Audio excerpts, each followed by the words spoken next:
Movie में हमें 19th century का टाइम दिखाया जाता है और एक अमीर फैमिली को दिखाया जाता है। इस अमीर फैमिली में एक बहुत ही प्यारी सी लेडी रहती है जिसका नाम है यूजीनी। फैमिली में इसकी सबसे ज्यादा इसके भाई के साथ बनती है और वही है जो इसको जानता है कि इसके अंदर स्पेशल किस्म की एबिलिटीज हैं। ये मरे हुए लोगों से बात कर सकती है। वो जानता था कि ये उनके दर्द को समझती है। जब भी ये मरे हुए लोगों से कम्युनिकेट करती थी तो ये लंबे लंबे सांस लेती थी। सामने वाला देखकर इसको ऐसा समझता था जैसे कि ये कोई पागल है। जैसे जैसे ये बड़ी हो रही थी इसको मरे हुए लोगों के मैसेजेस मिला करते थे। एक दिन जब ये अपनी ग्रैंड माँ को सुलाने के लिए आई थी, इसकी ग्रैंड माँ इससे पूछती है क्या तुम अपनी फ्रेंड के फ्यूनरल पर गई थी? तो ये नॉर्मल लोगों की तरह जवाब नहीं देती और कहती है कि हाँ मैं अपनी दोस्त के फ्यूनरल पर गई थी। वो कहती है कि मुझे वहाँ पर बहुत सारे लोगों से बात करने का मौका मिला। दरअसल ये यहाँ पर मरे हुए लोगों के बारे में बात कर रही थी। इसके ग्रैंड माँ को भी इसके इस बिहेवियर की आदत हो गई थी। इस वजह से वो इसके बिहेवियर से अक्सर परेशान रहा करती थी।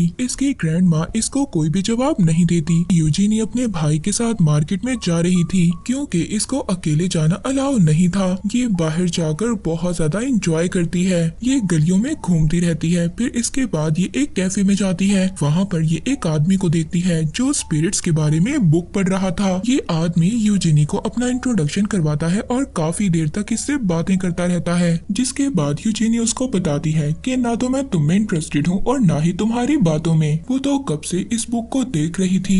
जब इस लड़के को पता चलता है कि ये इस बुक में इंटरेस्टेड है तो वो लड़का एक रात के लिए यूजीनी को ये बुक दे देता है कि एक रात के लिए यूजीनी इस बुक को पढ़ सकती है। अब यूजीनी इस बुक को घर ले आती है और वो सारी रात इस बुक को पढ़ती रहती है। इस बुक को पढ़कर उसको अपना पर्पस समझ आया कि कैसे मरे हुए लोगों के साथ कम्युनिकेट किया जाता है और कैसे उनकी मदद की जाएगी। इन दोनों बहन भाइयों को देखते हैं जो कि एक और वेल्थी फैमिली के साथ हैं। यूजीनी के फादर उससे बात करते हैं। दरअसल यूजीनी के फादर उसको पसंद नहीं करते थे और ना ही उससे ज्यादा प्यार करते थे क्योंकि यूजीनी अपनी फादर की एक्सपेक्टेशंस के खिलाफ थी। यूजीनी के फादर को ऐसी लड़कियां बिल्कुल भी पसंद नहीं थी जो हम्बल होती हैं और गरीब लोगों का ख्याल रखती हैं। कि यूजीनी अमीर होने की डेफिनेशन को समझ नहीं पाई। वो समझते थे जो गरीब लड़कियां होती हैं वो काइंड और हम्बल होती हैं और वो लड़कियां गरीबों की तरह ही लगती हैं। वो अमीर लड़कियां बिल्कुल भी नहीं लगती। इस तरह इनका रिलेशन बहुत ज्यादा वीक था। एक दिन जब वो अपनी ग्रैंड माँ के बालों में ब्रश कर रही थी, ये उसकी रोजाना की रूटीन थी, तभी अचानक से एक डेथ सोल उससे बात करने की कोशिश करती है। यानी कि कोई मरा हुआ इंसान उससे बात करने की कोशिश कर रहा था। ये यकदम से अपनी ग्रैंड माँ की केयर को छोड़ देती है। तम से जाकर ड्रॉर में बहुत सारी चीजें निकालती है और यहाँ तक कि उसको एक नेकलेस मिलता है। ये नेकलेस देखकर उसकी ग्रैंड माँ बहुत ज्यादा हैरान हो जाती है क्योंकि ये नेकलेस उनके हस्बैंड ने उनको बहुत सालों पहले गिफ्ट किया था, जो कि ग्रैंड माँ को लगता था कि चोरी हो गया है क्योंकि इतने सालों से ये नेकलेस मिल नहीं रहा था। तो यूजीनी की ग्रैंड मदर उससे पूछती हैं कि ये नेकलेस यहाँ पर है, इसके बारे में तुम्हें किसने बताया? तभी हम देखते हैं कि यूजीनी की कंडीशन ठीक नहीं है। यूजीनी बताती है कि अभी अभी ग्रैंड पा ने मुझसे बात की है। उन्होंने मुझे बताया था कि ये नेकलेस कहाँ पर है। अगली सुबह यूजीनी की मदर उसको उठाने आती है और कहती है कि यूजीनी उठ जाओ, तुम्हारे फादर तुम्हें स्टोर लेकर जा रहे हैं। ये सुनकर यूजीनी बहुत ज्यादा खुश होती है क्योंकि उसके फादर कभी भी उसको ऐसे स्टोर लेकर नहीं गए थे और इसके फादर ने तो इसको अकेले बाहर जाना भी अलाउ नहीं किया था। तभी ये रास्ते में अपने फादर और अपने भाई के बिहेवियर को नोटिस नहीं करती, जो कि बहुत ज्यादा अजीब था। जिस व्हीकल पर यूजीनी को लेकर जा रहे थे तभी वो देखती है कि इसके फादर की सीट के नीचे बहुत सारा सामान था और ये समझ गई थी कि कुछ ना कुछ तो गलत होने वाला है। ये अपने भाई से पूछती है कि मुझे कहाँ पर लेकर जा रहे हो। तभी ये विंडो से बाहर देखती है एक औरत खड़ी थी जो इसको बहुत ही अजीब तरीके से घूर रही थी। ये देखकर बहुत ज्यादा डर जाती है। तभी हम देखते हैं दो लोग इसको घसीट कर लेकर जा रहे थे। ये बहुत ज्यादा चिल्लाती है, अपने भाई और अपने फादर को आवाज देती है, मगर वो दोनों इसको बहुत ही खामोशी से देख रहे थे। फिर यूजीनी को अंदर ले जाया जाता है। तभी हम यूजीनी के भाई को देखते हैं जिसको वॉमिट हो रही थी। वो बहुत ज्यादा डरा हुआ था क्योंकि वो काफी ज्यादा शर्मिंदा था कि वो अपनी बहन को ऐसी जगह पर लेकर आया है, ये लोग उसके साथ क्या करेंगे। तभी हम यूजीनी को देखते हैं, उसको अंदर लाया जाता है और उसको एग्जामिन किया जाता है। तभी वो चिल्ला चिल्ला कर सबसे कह रही थी कि मैं पागल नहीं हूँ, जैसे कि इसकी जिंदगी का तो एक ही मकसद था, इसने प्रूव करना था कि वो पागल नहीं है। अब यूजीनी को एक रूम में ले जाया जाता है। वहाँ पर बहुत सारी लेडीज थी जो पागल थी और कुछ लेडीज वहाँ पर ऐसी थी जो यूजीनी की तरह थी, वो पागल नहीं थी। उनको टॉर्चर कर कर पागल कर कर यहाँ पर रखा गया था। यहाँ पर एक और लेडी थी जो बिल्कुल यूजीन की तरह थी, वो यूजीनी की हेल्प भी करती है उसको यहाँ पर सेटल होने में। तभी हम देखते हैं कि यूजीनी की फ्रेंड को ट्रीटमेंट के लिए बुलाया जाता है। उसको बहुत सारे मेल डॉक्टर्स बुलाते हैं। ये देखती है कि वो उसको एक पेशेंट की तरह ट्रीट नहीं कर रहे थे बल्कि एक ऑब्जेक्ट की तरह ट्रीट कर रहे थे। वो उसको हिप्नोटाइज भी करते हैं। वो डॉक्टर्स उसका बहुत बुरे तरीके से ट्रीटमेंट कर रहे थे, यहाँ तक कि वो नीचे भी गिर जाती है, मगर फिर भी उन लोगों को उस पर तरस नहीं आता। यहाँ पर कोई भी डॉक्टर ऐसा नहीं था जो पेशेंट्स का ख्याल रखता, मगर हाँ यहाँ पर एक नर्स थी जो सभी पेशेंट्स का ख्याल रखा करती थी। इसका नाम जेनेवीव था और ये हेड नर्स थी। वो इन सब डॉक्टर्स के बिहेवियर को बहुत अच्छे तरीके से जानती थी, मगर वो इनके खिलाफ आवाज नहीं उठा सकती। यूजीनी यहाँ पर किसी को भी अपनी पावर्स के बारे में नहीं बताती क्योंकि वो बहुत ज्यादा डरी हुई थी। वो जानती थी कि इसके बाद उस पर एक्सपेरिमेंट्स किए जाएंगे।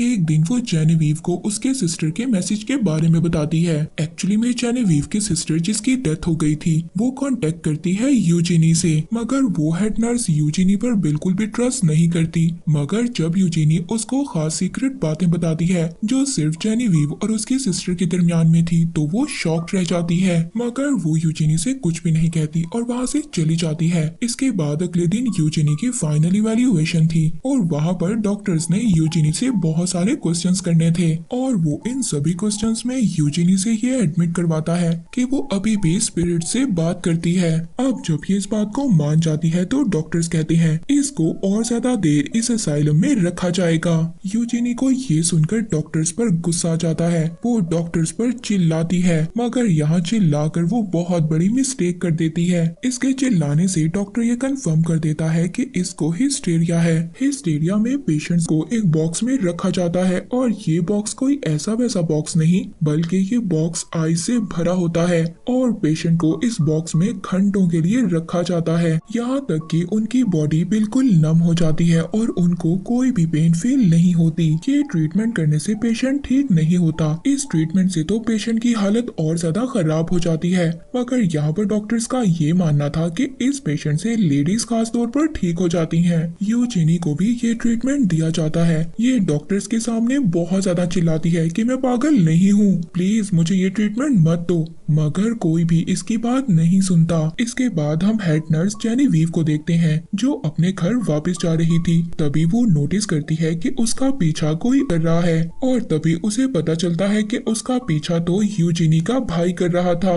ये अपनी बहन के बारे में बहुत ज्यादा परेशान था। ये जेनेवीव को बताता है कि मेरी सिस्टर के पास स्पिरिट से बात करने की पावर्स हैं और वो अब अपनी बात को प्रूव करने के लिए उसको यूजीनी की बुक भी देता है और कहता है कि ये बुक मेरी बहन को दे देना। वो हेड नर्स वो बुक ले लेती है जो उसने यूजीनी को देनी थी। अब वो भी इस मैटर में बहुत ज्यादा इंटरेस्ट ले रही थी। हम देखते हैं कि वो सारी रात इस बुक को पढ़ने में लगा देती है और जब वो उस बुक का कंटेंट पढ़ती है तो वो काफी ज्यादा डिस्टर्ब हो जाती है। बुक पढ़कर अब उसको यही लगता है कि यूजीनी बिल्कुल सच कह रही थी, उसने मेरी बहन से बात की है।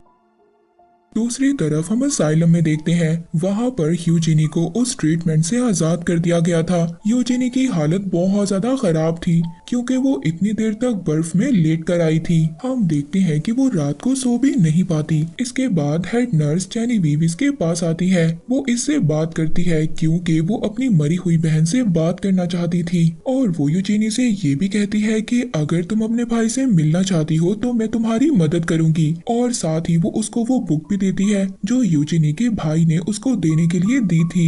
यूजिनी कहती है कि सिर्फ वो अपने भाई से मिलना नहीं चाहती बल्कि यहाँ से निकलना चाहती है। उसका तो गोल ही यही है, यहाँ से निकलना, मुकम्मल आजादी चाहती है। जेनेविव उसको कहती है कि ये तो इम्पॉसिबल है, मगर हाँ मैं कोशिश जरूर करूंगी जो मैं कर सकती हूँ। यूजिनी बहुत ज्यादा कोशिश करती है मगर फिर भी वो उसकी सिस्टर से कम्युनिकेट नहीं कर पाती। तभी हम देखते हैं कि यूजिनी की हालत बहुत ज्यादा खराब हो रही थी।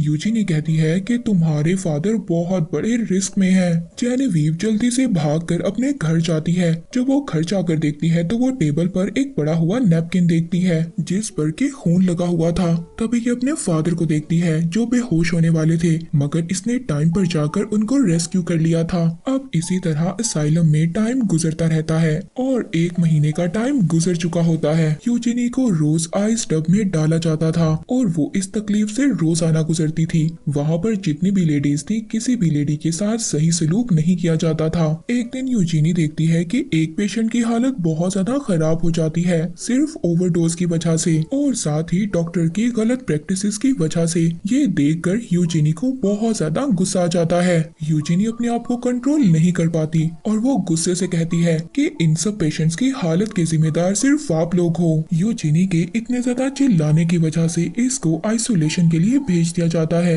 यूजिनी को ऐसे रूम में भेजा जाता है जहाँ पर लाइट भी नहीं थी। वहाँ पर एक विंडो थी जिसको बंद किया गया था। ये जो नर्स यूजिनी को इस रूम में ला रही थी, ये नर्स विंडो को कभी कभी खोल देती थी मगर अब ये ऐसा बिल्कुल भी नहीं करती और यूजिनी को अब बिल्कुल भी रोशनी देखने की इजाजत नहीं थी। ये नर्स बहुत ज्यादा सख्त थी, ये सब पेशेंट्स को खिलौना समझती थी। यूजिनी इस रूम में बहुत सारे स्पिरिट से बातें करती है जो यहाँ पर रहा करती थी और यहीं पर रहते रहते उनकी डेथ हो गई। ये सब चीजें यूजिनी को बहुत ज्यादा डराती थी। ये बार बार उसी नर्स को आवाज दे रही थी जो इसको यहाँ पर लेकर आई थी, मगर इस नर्स को कोई भी फर्क नहीं पड़ता था। यूजिनी जिसको स्पिरिट्स का बहुत ज्यादा शोर सुनाई देता था और वो इस शोर की वजह से खाना भी नहीं खा पाती थी। एक दिन जब वही नर्स इसके रूम में आती है, इसको बहुत ज्यादा डांटती है मगर यूजिनी उसकी कोई भी बात का जवाब नहीं देती और खामोशी से बैठी रहती है और वो यूजिनी के सामने बहुत ही मजेदार खाना खुद खा जाती है। ये देखकर अब यूजिनी बोल पड़ती है, तुम्हारी मदर को देख सकती हूँ। यूजिनी कहती है कि मैं तुम्हारी मदर से बात की है,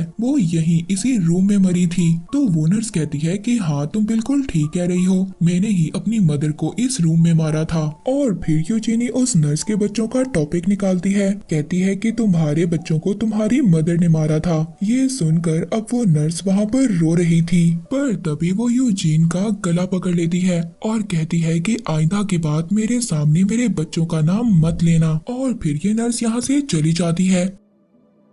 अब जैसे ही ये नर्स यहाँ से जा रही थी, इसके साथ एक लड़की टकराती है और वो चुपके से इससे चाबियां ले लेती है और ये लड़की ये कीज जाकर हेड नर्स जेनेविव को दे देती है। एक्चुअली में ये सारा प्लान जेनेविव का था कि वो कीज को उस नर्स से चोरी करवाएगी। वो यूजिनी के डोर के पास जाती है और यूजिनी से बात करती है। यूजिनी अब उस हेड नर्स को उसकी सिस्टर की सभी बातें बताती है। जेनेविव जब ये सब बातें सुनती है तो वो बहुत ज्यादा शॉक्ड हो जाती है और फिर यूजिन का शुक्रिया अदा करती है कि उसने कैसे उसकी बहन की सब बातें उस तक पहुंचाई और अब वो ये प्रॉमिस करती है कि वो यूजीन को यहाँ से निकालेगी। अब ये नर्स जाकर डॉक्टर से कहती है कि यूजीनी की हालत काफी ज्यादा ठीक हो गई है और अब उसको आइसोलेशन से बाहर निकाल लेना चाहिए। डॉक्टर को यहाँ पर हेड नर्स पर शक तो हो रहा था मगर फिर भी वो अलाउ कर देते हैं कि यूजीनी को कॉमन वार्ड में शिफ्ट कर दिया जाए। यूजीनी को अब उस डार्क रूम से बाहर निकाल दिया गया था। यूजीनी इतने दिन के बाद बाहर आई थी। वो बाहर की हवा देखती है, रोशनी देखती है तो बहुत ज्यादा खुश हो जाती है। तभी वो वहाँ पर अपनी उसी फ्रेंड को देखती है जो कि अब व्हील चेयर पर थी।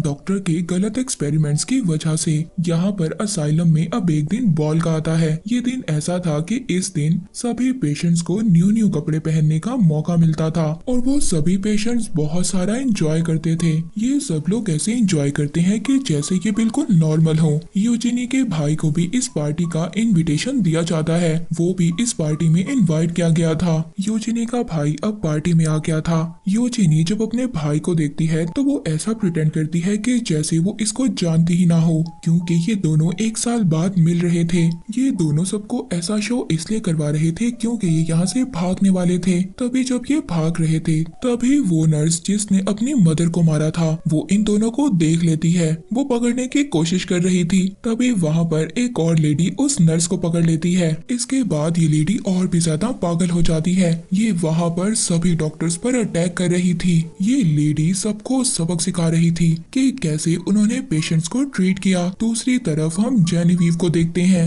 जो कि यूजिनी के साथ बाहर नहीं जाना चाहती थी क्योंकि वो यहीं रहकर बाकी लेडीज की हेल्प करेगी जिस चीज को उसकी मदद की जरूरत है। इसके बाद कुछ सालों बाद का टाइम दिखाया जाता है जहाँ पर हम यूजिनी को देखते हैं जो कि सबसे दूर रहती थी। वो पहली मर्तबा अपनी लाइफ से इतनी ज्यादा सेटिस्फाइड थी और बहुत ज्यादा हैप्पी भी। ये मूवी यहीं पर एंड हो जाती है।